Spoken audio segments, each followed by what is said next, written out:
नमस्कार, रुक करते हैं बड़ी खबर की ओर, जहां जो बाइडेन प्रेसिडेंशियल इलेक्शन जीत चुके हैं। फिलहाल वे प्रेसिडेंट के सिलेक्ट किए जा चुके हैं। 20 फरवरी को शपथ लेने के बाद वे 46वें राष्ट्रपति बन जाएंगे।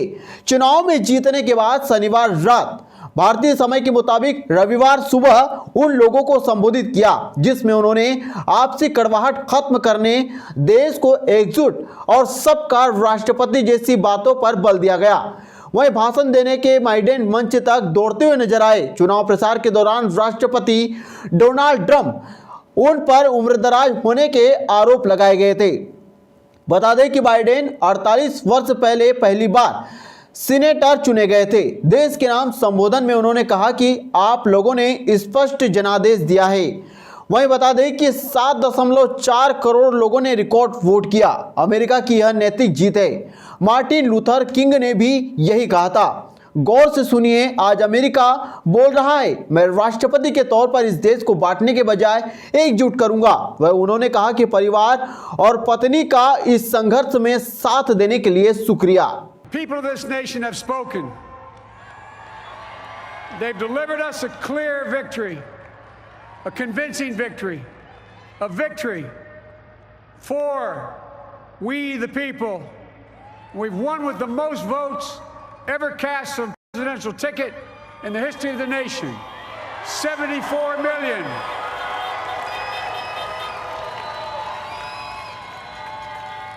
What I must admit has surprised me.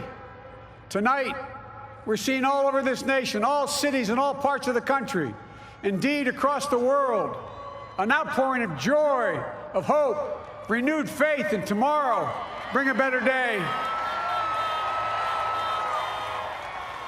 And I'm humbled by the trust and confidence you've placed in me.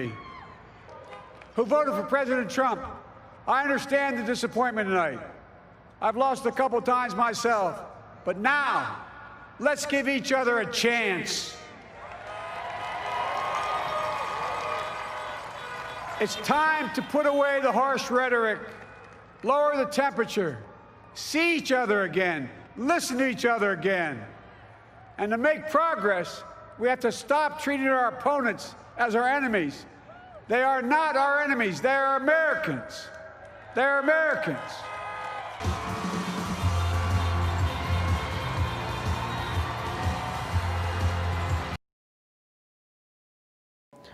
आपको बता दें कि ट्रंप और उनके समर्थकों से बाइडेन ने कहा कि मैं जानता हूं कि जिन लोगों ने ट्रंप को वोट दिया है वे आज निराश होंगे। मैं भी कई बार हारा हूं। यही लोकतंत्र की खूबसूरती है, इसमें सबको मौका मिलता है। चलिए नफरत खत्म कीजिए, वहीं एक दूसरे की बात सुनिए और आगे बढ़िए। वहीं विरोधियों को दुश्मन समझना बंद कर दीजिए, क्योंकि हम सब अमेरिकी हैं। वहीं उन्होंने कहा कि बाइबल हमें सिखाती है कि हर चीज का एक वक्त होता है। अब जख्मों का भरने का वक्त है। सबसे पहले कोविड-19 को कंट्रोल करना होगा, फिर इकोनॉमी और देश को रास्ते पर लाना होगा। वहीं आपको बता दें कि बाइडेन जब 27 वर्ष के थे तो उन्होंने अपने होने वाली सास से कहा था कि एक दिन मैं राष्ट्रपति बनूंगा। बाइडेन ने पहली शादी 1966 में की थी। वे 24 वर्ष के थे।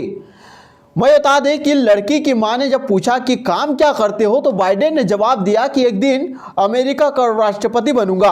बाइडेन 32 साल में तीसरे प्रयास में राष्ट्रपति चुने जाते हैं। कमला हैरिस लिंगभेद, नस्लभेद की चुनौतियों का मुकाबला करने के बाद यहां तक पहुंची है। वही सैन फ्रांसिस्को जिले की अटॉर्नी, कैलिफोर्निया की पहली अश्वेत अटॉर्नी जनरल रही है। कमला डेमोक्रेटिक पार्टी के अंदर बाइडेन की कड़ी प्रतिद्वंदी रही है, हालांकि अब उनकी सहयोगी है।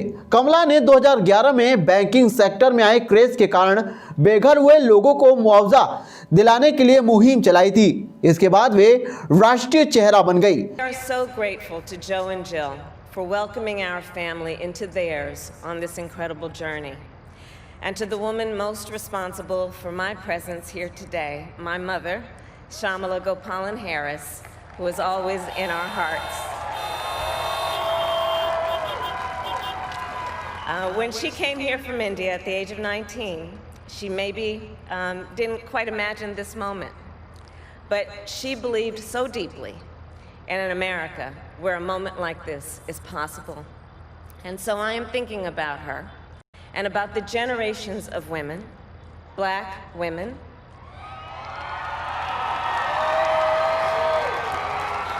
Asian, white, Latina, Native American women